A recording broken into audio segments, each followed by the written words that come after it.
Maybe you've tried learning a pen spinning trick before, but haven't quite been able to get it down. Or maybe you're someone that's been spinning for a while, and you've reached a plateau in learning new things. No matter what level you are at now, if you're unaware of this one secret, you will definitely plateau eventually. What is this one secret? This one thing that every single top spinner has a deep understanding of? The secret may sound familiar if you've heard of the famous shoe brand Nike, and that is their famous catchphrase, "Just do it." Just hearing it may not make sense, so I'll explain it in depth in this video. Just do it refers to just trying the trick or link. The most important skill in pen spinning is the ability to copy tricks just from video. So many spinners rely too heavily on verbal aid, which actually cripples their ability to improve at a later level. There is no single tutorial to win the world tournament.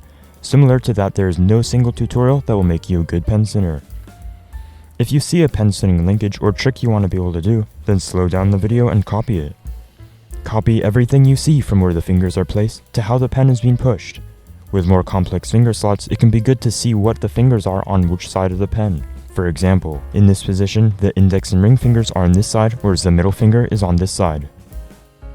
A large factor of the just do it is the mentality aspect. This relates to the quote that most people that think they can and can't do something are usually right. If you believe you cannot do it, then you probably won't. Similarly, if you believe that you can do it and you actually try it, you'll probably succeed. When copying tricks, you should be able to disregard your perception of difficulty if it's hindering you. If you're bad and think you're bad, you might feel intimidated by copying something that's way too hard for you.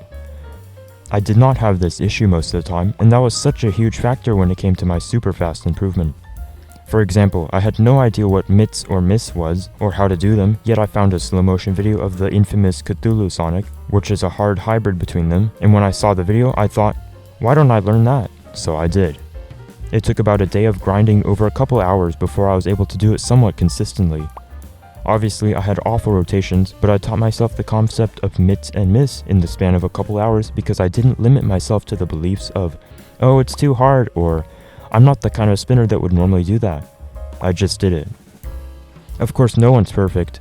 Before I learned my first fist bus fishing, I actually did have the mentality of, oh, that's just too hard. I'm not a power spinner. I'm just bad at that kind of trick. When I did finally decide to push those thoughts aside and just try it, I was able to do it, learning it in less than an hour. Now I have the current world record in that trick, doing it more than 270 times.